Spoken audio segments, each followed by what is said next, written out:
करते हैं top 10 series में। पहला क्वेश्चन है, which of the following can not be used for the purpose of creation of capital redemption reserve. मतलब ऐसा कौन सा उपयोग है जिसका पूंजी शोधन संचय खाते में नहीं किया जाता है। तो किसका नहीं किया जाता है? क्रेडिट प्रॉफिट एंड लॉस किया जाता है, बिल्कुल। जनरल रिजर्व किया जाता है, पर अनक्लेम डिविडेंड जो होता है वो लायबिलिटी होता है और किस में? करंट लायबिलिटी में आता है। इसलिए ये part of share cap, part of जो है वो नहीं है। किसका part of? Share holder fund का। इसलिए इसका ऑप्शन नंबर 3 जो है वो सही होगा। Next question number 12। Question number 12 है, which of the following can not be used of transfer of capital redemption reserve. ऐसा कौन सा संचय है जो पूंजी शोधन संचय खाता बनाने के लिए प्रयोग में नहीं लाया जाता? जनरल रिजर्व लाया जाता है, प्रॉफिट बिफोर इनकॉर्पोरेशन लाया जा सकता है, शेयर फॉर फ्यूचर अकाउंट लाया जा सकता है, पर प्रीमियम खाते का प्रयोग नहीं लिया जाता। तो राइट आंसर 4 हो जाएगा। Right answer 4। Next, the present value of the future contribution of employees related with. कर्मचारियों के भावी योगदान के लिए वर्तमान मूल्य का संबंध है। किसका वर्तमान का मूल्य होता है? प्रेजेंट वैल्यू ऑफ कंट्रीब्यूशंस, जो भविष्य में हमारा जो क्या करते हैं वो ह्यूमन रिसोर्सेज अकाउंट में होगा, मानव संसाधन लेखांकन या इन्फ्लेशन से या सामाजिक से या फिर उत्तरदायित्व से। तो जो भावी योगदानों के लिए जो वर्तमान का मूल्य होता है उसका संबंध जो लिखा जाता है ह्यूमन रिसोर्सेज अकाउंटिंग में किया जाता है। इसका ए ऑप्शन सही है। नेक्स्ट क्वेश्चन नंबर 14 कह रहा है, which of the following statement is true. इसमें से कौन सा कथन सही है? Debenture holder is owner of company, नहीं, गलत है। ऋण पत्र धारक कंपनी के स्वामी नहीं होते हैं, इट इज द क्रेडिटर्स, ये एक लेनदार के रूप में होते हैं। अ debenture holder can get his money back on the liquidation of the company.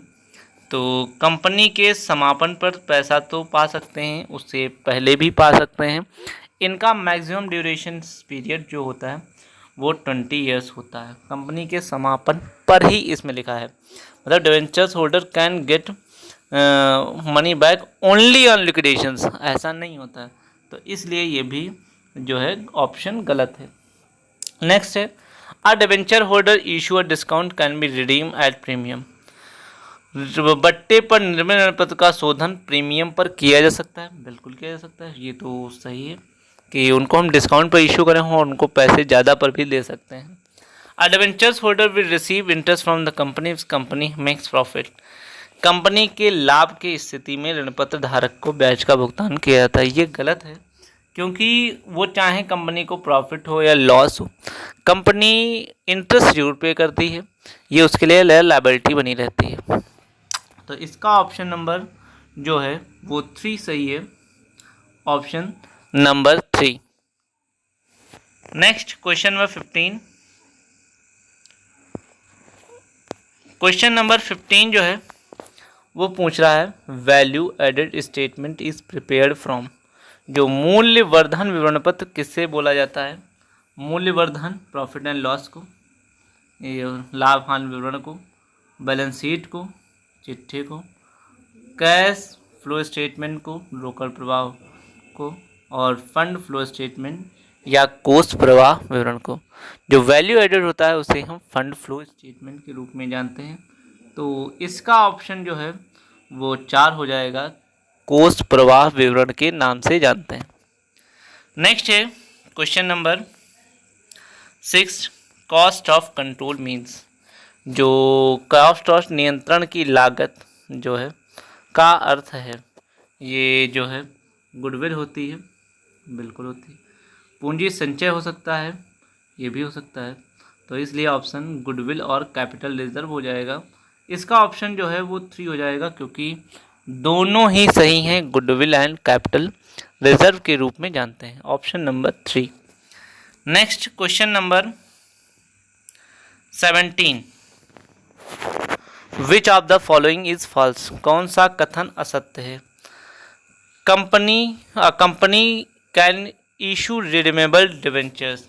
Company शोधनीय ऋण पत्र निर्गमित कर सकती है। बिल्कुल कर सकती है, ये सही है। A company can buy it is own debentures. एक कंपनी अपनी खुद के ऋण पत्र या स्वयं के खरीद सकती है, ये भी सही है। A company can buy it is own shares. क्या कंपनी के पास अपने खुद के शेयर्स खरीद सकती है? इट इज़ राइट, बिल्कुल है, अपने अंशों को खरीद सकती है। A company can issue debentures with voting right. Voting rights के साथ में केवल शेयर्स होते हैं, डिवेंचर्स नहीं होते हैं। तो ये ऑप्शन जो है वो गलत हो रहा है और रॉन्ग पूछा गया है, फॉल्स। देन ऑप्शन नंबर जो 4 है वो करेक्ट है। नेक्स्ट क्वेश्चन नंबर 18 है। According to table F schedule first, company act maximum interest on calls in arrears can be. तो जो कंपनी अधिनियम की अनुसूची 1 है उसका तालिका F जो बता रहा है वो कॉल्स इन एरियस पर पहले जो है वो 5% था। अब अकॉर्डिंग टू कंपनी एक्ट 2013 के थ्रू अब इसे बढ़ाकर 10% कर दिया गया है। तो 10% is the correct option, C हो जाएगा। राइट आंसर 3rd हो जाएगा। नेक्स्ट है क्वेश्चन नंबर 19। नेक्स्ट है when debentures are issued as a collateral security against any loan then holders of such debentures is entitled of interest. जब ऋण पत्रों को ऋण के बदले संपार्श्विक प्रतिभूति के रूप में निर्मित किया तो धारक के ब्याज को राशि मिलेगी ऑन अकाउंट ऑफ लोन, ऋण की राशि पर, या फिर ऑन अमाउंट ऑफ डिवेंचर्स या ऋण पत्र की राशि पर, both on the amount of debentures and loan, ऋण की तथा ऋण पत्र की राशि पर। तो ये गलत है, क्योंकि वो ओन डिवेंचर्स यहाँ पे डिवेंचर्स सस्पेंस क्रिएट करता है, तो डिवेंचर्स पर ही उसको इंटरेस्ट मिलेगा, ठीक है। और लोन पे देना पड़ेगा, लिखा है ब्याज, धारक को ब्याज की राशि मिलेगी, तो धारक मतलब ऋण की राशि हो जाएगी। ऑप्शन जो है वो A is the correct option. और आज का लास्ट क्वेश्चन